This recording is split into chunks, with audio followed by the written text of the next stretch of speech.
इस वीडियो में हम लॉजिकल ऑपरेटर्स के बारे में सीखने जा रहे हैं सी लैंग्वेज में, तो उसको हम प्रैक्टिकली सीखेंगे। सो मैं कोड ब्लॉक्स IDE को ओपन कर लूँगा। यहाँ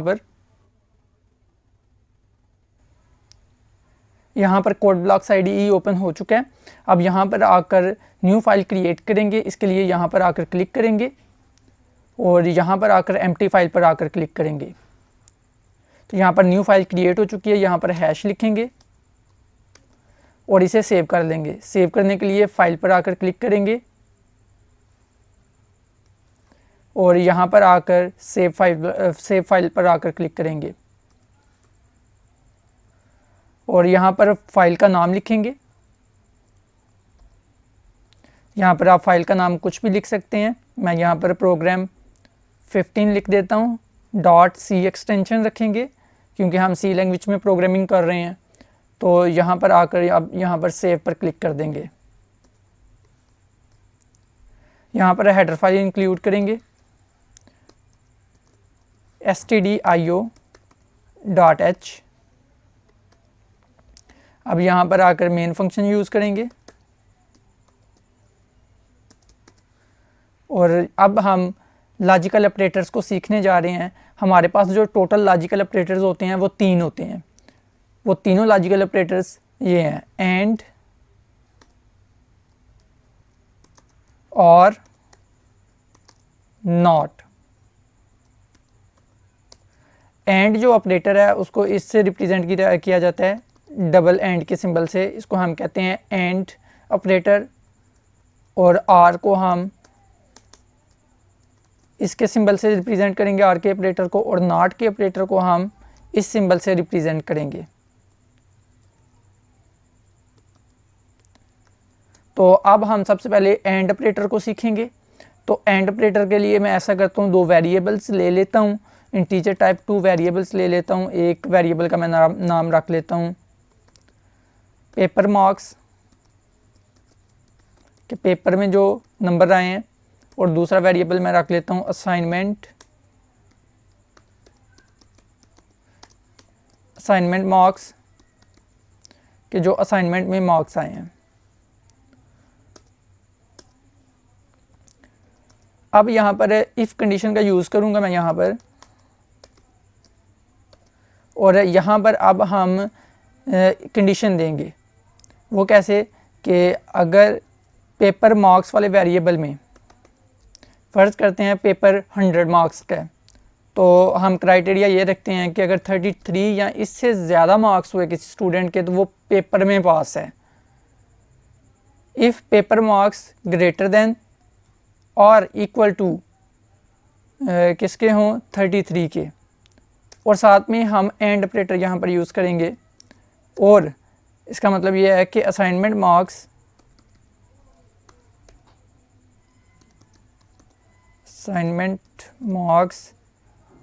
ग्रेटर देन इक्वल टू होने चाहिए 33 के। अब यहाँ पर इसका मतलब ये है कि पेपर मार्क्स 33 या इससे ग्रेटर देन होने चाहिए। असाइनमेंट मार्क्स भी 33 या इससे ग्रेटर देन होने चाहिए। यहाँ पर अब हम इफ़ कंडीशन का मेन स्टेटमेंट सीखेंगे कि अगर ये कंडीशंस ट्रू होती हैं तो ये वाला पार्ट एग्जीक्यूट होगा। तो यहाँ पर मैं स्टेटमेंट लिख देता हूँ प्रिंट एफ, और यहाँ पर मैं लिख देता हूँ पास, कि अगर पेपर में भी स्टूडेंट पास है और असाइनमेंट में भी अगर स्टूडेंट पास है। एंड ऑपरेटर का मतलब ही यही होता है कि इसमें भी ट्रू होना लाजमी होना चाहिए इस कंडीशन में, और इस कंडीशन में भी ट्रू होना लाजमी होना चाहिए। तो फिर इस वाले पार्ट में जितनी भी स्टेटमेंट्स होंगी वो एग्जीक्यूट होंगी। तो यहाँ पर ज़ाहिर सी बात है एक ही मैंने स्टेटमेंट लिखी है तो पास आउटपुट में शो होगा। तो यहाँ पर एक बात याद रखें कि जब हम एंड लॉजिकल ऑपरेटर यूज़ करते हैं तो वहाँ पर कंपाउंड कंडीशंस आ जाती हैं। तो कंपाउंड कंडीशंस को एवेल्यूएट करने के लिए हम लॉजिकल ऑपरेटर्स का यूज़ करते हैं। तो एंड एक लॉजिकल ऑपरेटर ही है, और ऑपरेटर भी कंपाउंड कंडीशंस को एवेल्यूएट, ये एक कंडीशन है। और दूसरी कंडीशन ये है, जब दो या दो से ज़्यादा कंडीशंस हो जाती हैं तो हम कहते हैं वो कंपाउंड कंडीशंस हैं। तो जो एंड ऑपरेटर होता है, एंड लॉजिकल ऑपरेटर, वो कंपाउंड कंडीशंस को एवेल्यूएट करता है। तो ये बात याद रखें कि लॉजिकल ऑपरेटर्स कंपाउंड कंडीशंस को एवेल्यूएट करते हैं। तो अब अगर ये भी कंडीशन और ये भी कंडीशन दोनों ट्रू हो जाती हैं तो ये वाला पार्ट एग्जीक्यूट होगा। अदरवाइज़ मैं यहाँ पर एल्स लिख देता हूँ तो ये वाला पार्ट एग्जीक्यूट होगा। अगर या तो ये वाली कंडीशन ट्रू ना हो या तो ये वाली कंडीशन ट्रू ना हो या दोनों ही ट्रू ना हो तो ये वाला पार्ट एग्जीक्यूट होगा। तो यहाँ पर मैं प्रिंट एफ में स्टेटमेंट लिख देता हूँ फेल।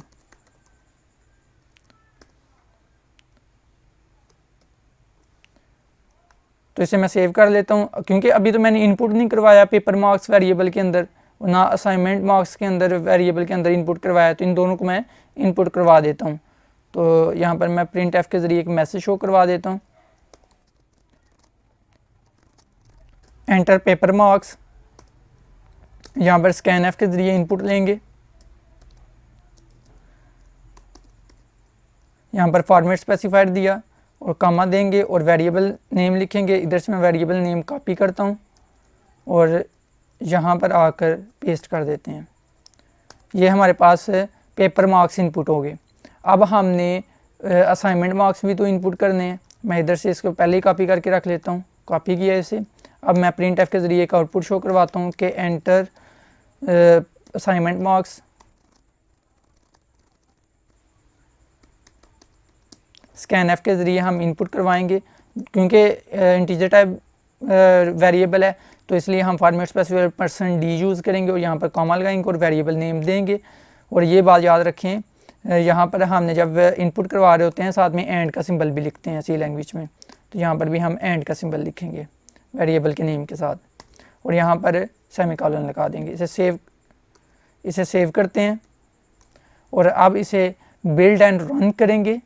तो मैं यहाँ पर बिल्ड एंड रन पर आकर क्लिक करता हूँ। तो यहाँ पर देखें आउटपुट में आ रहा है एंटर पेपर मार्क्स के पेपर मार्क्स हैं, इनपुट करें। यहाँ पर ये जो प्रिंट एफ के अंदर लिखा हुआ है एंटर पेपर मार्क्स वो यहाँ पर शो हो रहा है और ये स्कैन एफ के ज़रिए इनपुट लेने के लिए पेपर मार्क्स वाले वेरिएबल में यहाँ पर ये कर्सर ब्लिंक कर रहा है।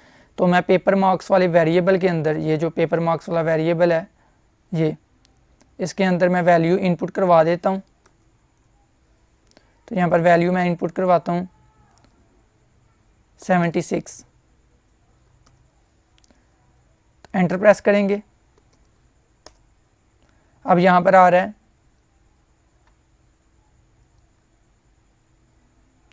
कि एंटर असाइनमेंट मार्क्स।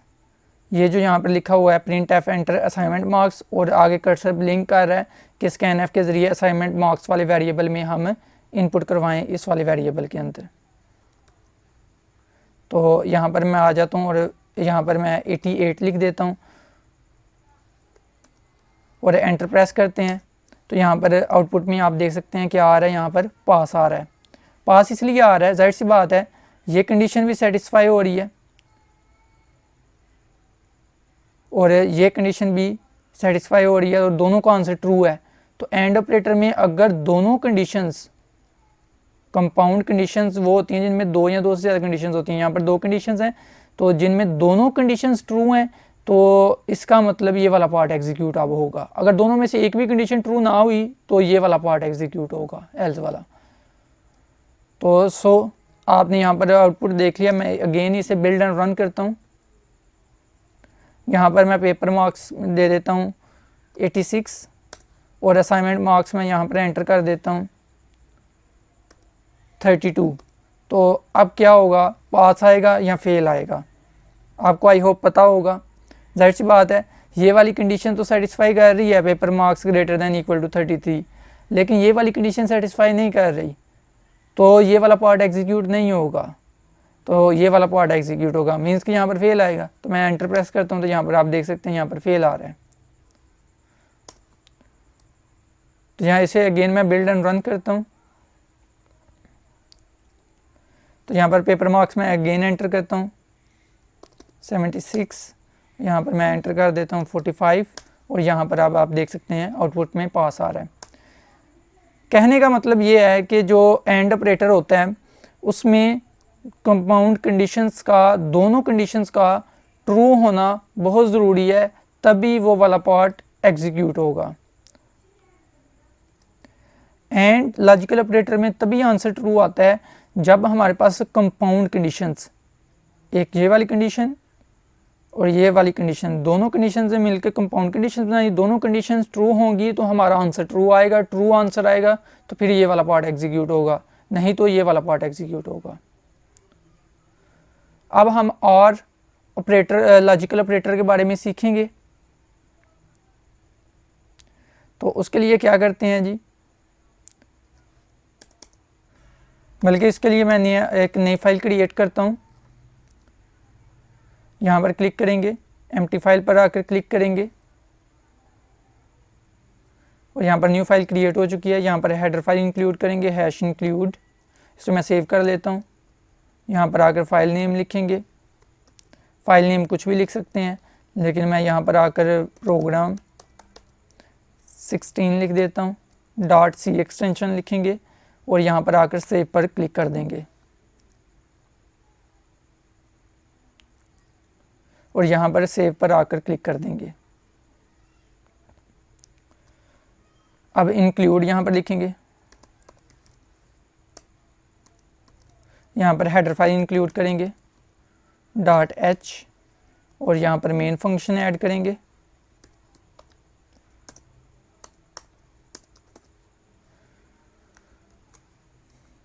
अब यहाँ पर हम ऐसा करते हैं कि एक करैक्टर एंटर किया जाएगा और वो करैक्टर में कोई ना कोई हम लेटर एंटर करेंगे, अल्फ़ाबेट एंटर, और बताएंगे कि वो वावल है या कांस्टेंट है। तो यहाँ पर एक मैं डाटा टाइप का वेरिएबल ले लेता हूँ, कैर डाटा टाइप का वेरिएबल, कैर, यहाँ पर ch नाम के एक वेरिएबल ले लेता हूँ करैक्टर नाम का।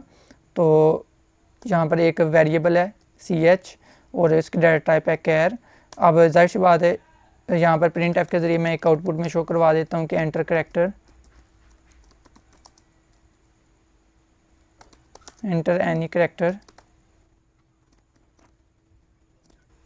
यहाँ पर स्कैन एफ के ज़रिए इसे इनपुट करवा देते हैं, क्योंकि इसकी जो डाटा टाइप इस वेरिएबल की वो कैर है, तो सो हम यहाँ पर फॉर्मेट स्पेसिफाइड %d देंगे, और सॉरी %c देंगे।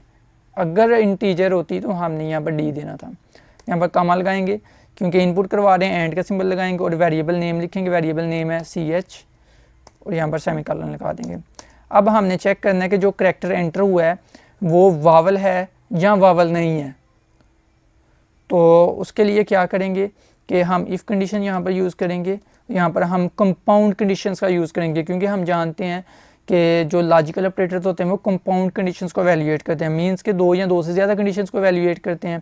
पहली कंडीशन मैं लगाता हूँ कि अगर करैक्टर इक्वल होगा, जो सिंगल करैक्टर होते हैं उनको हम सिंगल कोट में देते हैं, तो ये अगर वो कैपिटल ए के, ठीक है, इक्वल होगा, तो यहाँ पर हम और लॉजिकल ऑपरेटर यूज़ करेंगे। और लॉजिकल ऑपरेटर का सिंबल ये होता है, एंड का क्या सिंबल होता है, ये वाला, और आर का जो यूज़ करेंगे वो ये वाला है।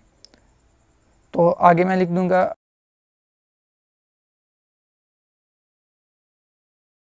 अगर ch वेरिएबल में इक्वल होता है जी स्मॉल a के, उसके आगे मैं और लॉजिकल ऑपरेटर यूज़ करता हूँ। इसी को मैं कॉपी कर लेता हूँ इधर से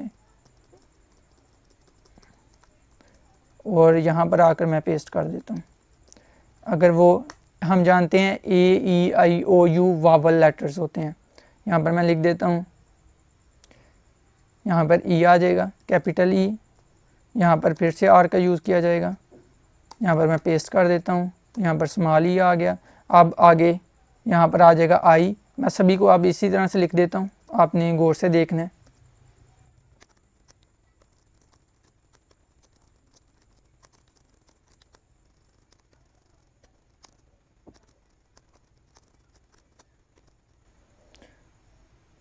आई होप कंप्लीट हो चुके हैं कि ये पांचों के पांचों जो वावल लेटर्स हैं वो मैंने यहाँ पर लिख दिए हुए हैं कि अगर ये जो वेरिएबल है ch इसमें जो करैक्टर एंटर करते हैं वो अगर कैपिटल ए या कैपिटल स्मॉल ए और उसके अलावा अगर वो कैपिटल ई या स्मॉल ई, इसी तरह से जितने भी वावल्स लेटर्स हैं उन सभी को मैंने यहाँ पर दे दिया हुआ है। यहाँ पर ये जो और लॉजिकल ऑपरेटर है जो मैंने इधर भी यूज़ किया है, उसके अलावा आगे भी यूज़ किए हुए हैं, तो आप देख सकते हैं। तो इसका मतलब ये होता है कि अगर ये वाली वैल्यू ट्रू है तो चाहे दूसरी सारी फॉल्स हैं तो आंसर ट्रू ही आना है, जबकि एंड में ऐसा नहीं था होता। एंड में जितनी भी कंडीशंस दी होती थी, जिस तरह यहाँ पर 2 कंडीशंस दी होती थी, तो दोनों कंडीशंस का ट्रू होना ज़रूरी है कि अगर फाइनल आंसर ट्रू लाना है। मीन्स कि अगर फाइनल आंसर ट्रू आएगा तो ये वाला पार्ट एग्जीक्यूट होगा। तो और में ऐसा नहीं होता, इसमें कोई एक कंडीशन भी ट्रू होगी तो फाइनल आंसर ट्रू आएगा, जबकि एंड में सभी कंडीशंस का ट्रू होना ज़रूरी है फाइनल आंसर में ट्रू लाने के लिए। तो फाइनल आंसर ट्रू आएगा तो ये वाला पार्ट एग्जीक्यूट होगा। तो अब इसमें फाइनल आंसर ज़ाहिर सी बात है कोई एक भी ट्रू आ गया तो फाइनल आंसर ट्रू है। यहाँ पर आकर मैं कर्ली ब्रैकेट्स डालता हूँ और यहाँ पर मैं प्रिंट एफ में लिख देता हूँ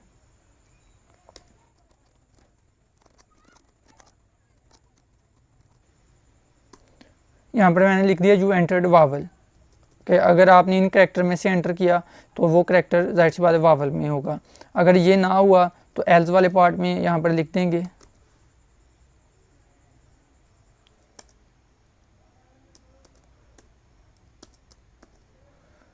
इसी को मैं कॉपी कर लेता हूँ।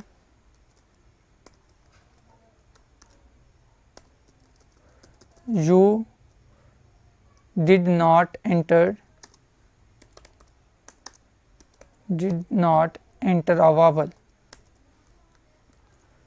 तो इसे मैं बिल्ड एंड रन करता हूँ, उसके लिए मैं यहाँ पर आकर क्लिक करता हूँ।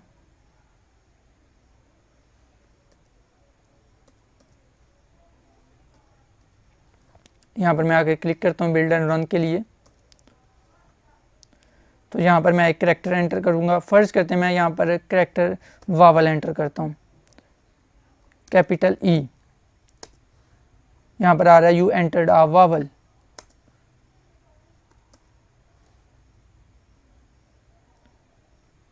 तो यहाँ पर अब मैं फ़र्ज़ करें यहाँ पर एंटर करता हूँ के you did not enter a vowel. I hope कि आपको समझ आ रही है कि अगर इनमें से एक वैल्यू भी ट्रू हो जाती है, मीन्स के ये इसका फाइनल आंसर ट्रू आएगा, तो फाइनल आंसर ट्रू आएगा तो ये वाला पार्ट एग्जीक्यूट होगा और ये वाला पार्ट एग्जीक्यूट नहीं होगा। अगर ये फाइनल आंसर इसका ट्रू ना आया तो ये वाला पार्ट एग्जीक्यूट नहीं होगा और ये वाला पार्ट एग्जीक्यूट हो जाएगा।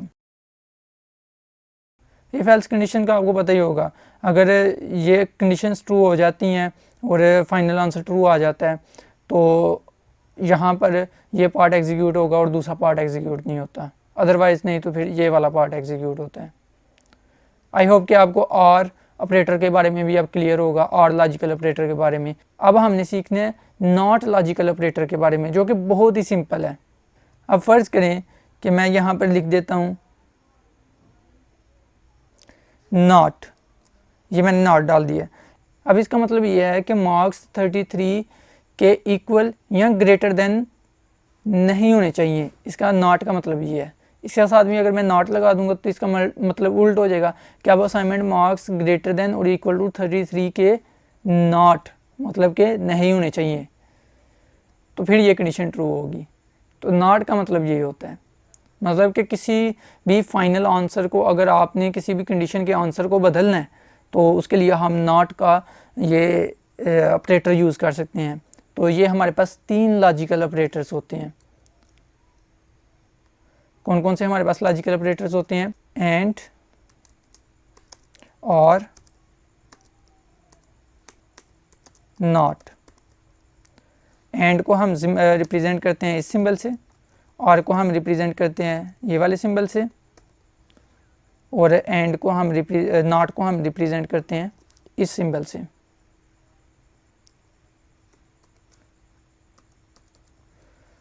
आई होप कि आपको लॉजिकल ऑपरेटर्स के बारे में क्लियर होगा, एंड, और, नॉट, तीनों लॉजिकल ऑपरेटर्स के बारे में। अगर लॉजिकल ऑपरेटर्स के हवाले से कोई क्वेश्चन हो तो आप कमेंट बॉक्स के ज़रिए पूछ सकते हैं।